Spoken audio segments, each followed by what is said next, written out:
Most people do not fall behind all at once.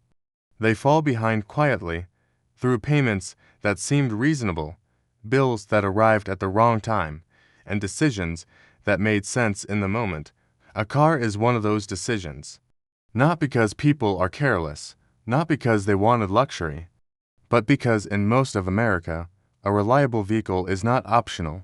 It is how you get to work, how you reach the doctor, how you help your family, and how you keep your life moving. For many years, the mortgage was the payment that carried the most weight. It was the bill people respected, the one that shaped the rest of the month. But now, for many middle-class households, another payment has quietly moved into that same emotional space. It comes from the dealership instead of the mortgage company, but it can feel just as heavy when the paycheck arrives. The car payment, and for many Americans, it no longer feels like a normal transportation cost. It feels like a second mortgage. According to Experian, the average new car payment reached $767 per month in the fourth quarter of 2025. That number is not just a statistic. For a household already carrying a mortgage, credit card balances, grocery bills, insurance premiums, and medical costs, $767 can change the entire rhythm of a month. And the payment on the loan statement is only the part you can see clearly. AAA estimated that the average annual cost to own and operate a new vehicle was $11,577 in 2025. That comes out to about $964.78 per month. Nearly $1,000 a month, not just to buy the vehicle, but to own it, operate it, insure it, maintain it, and keep it on the road. That is where this story begins to matter, because most families do not live inside averages. They live around the kitchen table. They live with the bill that came in yesterday, the insurance notice that increased again, the credit card balance they meant to pay down, the retirement account they have not been able to add to, and the grocery receipt that somehow feels higher every week. A car payment does not ask whether the rest of the month is already full. It simply arrives, and once it arrives, it keeps arriving. The visible problem is not difficult to see. Vehicles have become more expensive, and many buyers are borrowing more to afford them.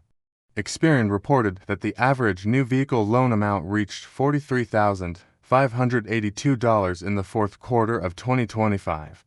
Edmunds reported that the average financed amount for new vehicles hit a record $43,899 in the first quarter of 2026. That means many households are not just facing higher prices. They are carrying larger loans into the future. Kelley Blue Book and Cox Automotive reported that the average new vehicle transaction price hit $50,326 in December 2025. In January 2026, the average was $49,191, an all-time high for January. There is something powerful about those numbers, because they change what a normal car purchase feels like. For a long time, buying a car was expensive, but it still fit inside the idea of middle-class life. You saved what you could, made the payment, paid for gas and insurance, and moved forward. But when the average transaction price gets close to $50,000, the meaning changes. It is no longer just about transportation. It becomes a decision that reaches into retirement savings, emergency funds, credit card balances, and the quiet confidence a household needs to feel safe. And this is where the trap begins. The real problem is not always the bill itself. The real problem is that the bill feels normal. At the dealership, the conversation often centers on the monthly payment. That makes sense. Most people do not live in total loan amounts. They live month to month. They think in paychecks, due dates, and what is left after the big bills are paid. So the question becomes simple: can this payment fit? But a payment can fit on paper and still weaken a household. According to Edmunds, the average annual percentage rate for new vehicle purchases was 6.9% in the first quarter of 2026. Only 2.6% of new vehicle loans carried a 0% rate during that same period. So, for many buyers, The vehicle is not only expensive, the financing is expensive too. Then comes the length of the loan. Edmunds reported that more than 1 in 5 new car loans were 84 months or longer in the third quarter of 2025. 84 months is 7 years. 7 years of carrying a payment for something that begins losing value almost immediately. A longer loan can make the monthly number look less frightening. It can help someone get into the vehicle they need. But it also stretches the obligation across a larger piece of life.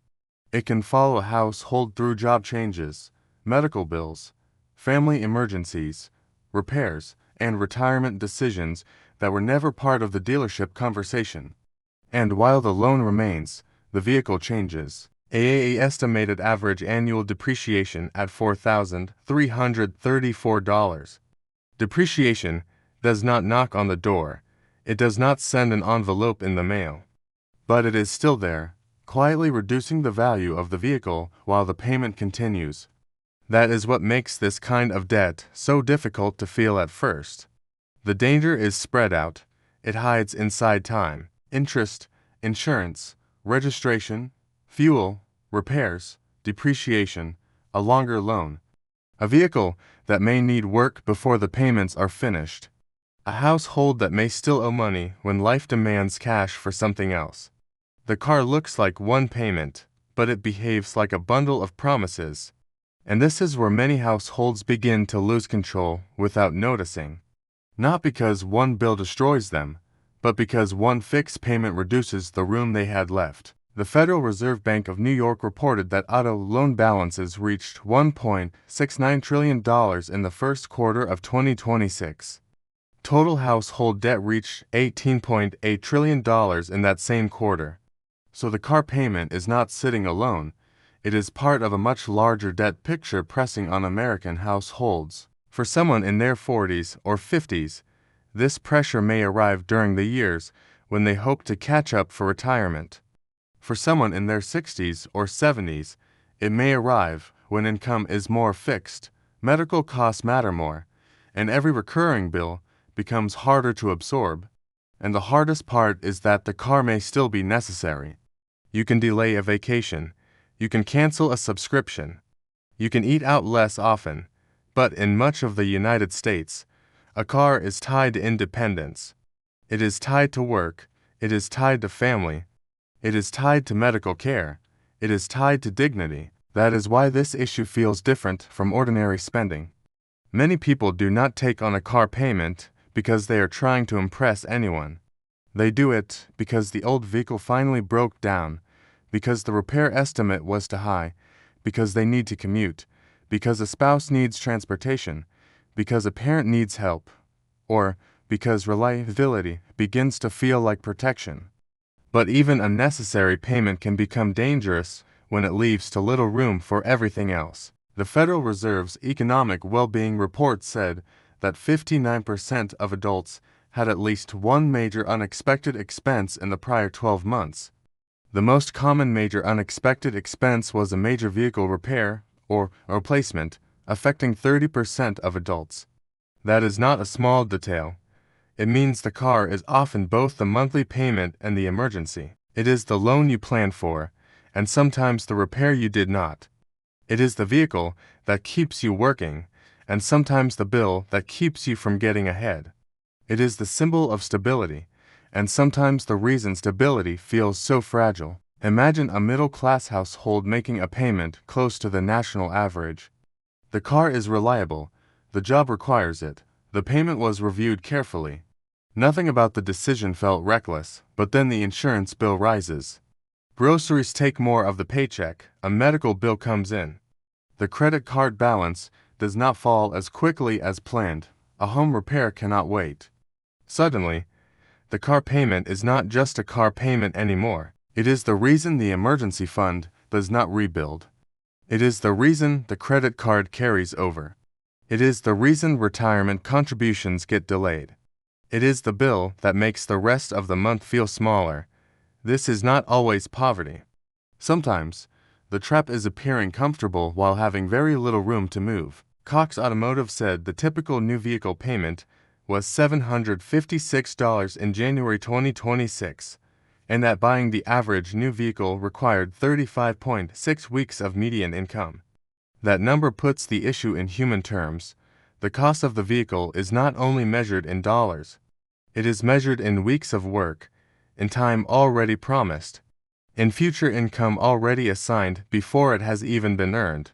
That is why the phrase second mortgage feels so close to the truth for many households. Not because a car loan is the same as a home loan. It is not. And not because every car payment is a mistake. Many people need reliable transportation, and many households make difficult decisions with the information they have. But emotionally, financially, and monthly, the car payment can begin to act like another major fixed debt. It sits beside the mortgage or rent. It competes with insurance, health care, food, utilities, and retirement. It becomes another claim on income that does not care how tired the household already is. For older Americans, this can carry a special kind of weight. A person approaching retirement may feel that time is no longer unlimited. There may be fewer high-earning years left. A 7-year loan taken in the late 50s can follow someone into their mid-60s. A loan taken after retirement can sit beside Social Security, medical costs, insurance, and property taxes. At first, the payment may not feel alarming. It may feel necessary. It may feel responsible. It may even feel like peace of mind. But over time, it can become the bill that delays relief. It can make retirement feel farther away. It can make fixed income feel tighter. It can turn a repair estimate into a crisis.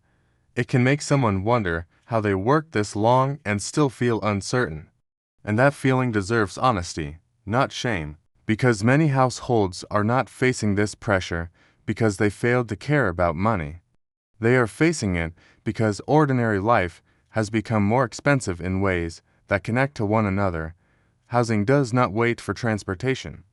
Healthcare does not wait for insurance. Groceries do not wait for credit cards. And the car payment does not wait for a better month. The mistake is not simply buying a car. The deeper mistake is believing the monthly payment tells the whole story. A vehicle is not just a purchase, it is a claim on future income. It asks for money next month, and the month after that, and often for years. It asks for insurance, maintenance, fuel, registration, and patience. It loses value while the household keeps paying. And when life gets harder, the payment does not become smaller just because the month became heavier. That is the quiet truth in the data. The $767 average payment matters. The $43,000 loan amounts matter. The 6.9% average APR matters. The 84-month loans matter. But the deeper question is what the car payment does to the rest of a household's life. Does it leave room for the unexpected? Does it leave room for retirement? Does it leave room for medical bills, insurance increases, repairs, and the kind of peace that cannot be measured on a loan document? For many Americans, those questions are getting harder to answer, and maybe that is the point. The car payment is not only about transportation. It is about how much of the future has already been spoken for before the future even arrives.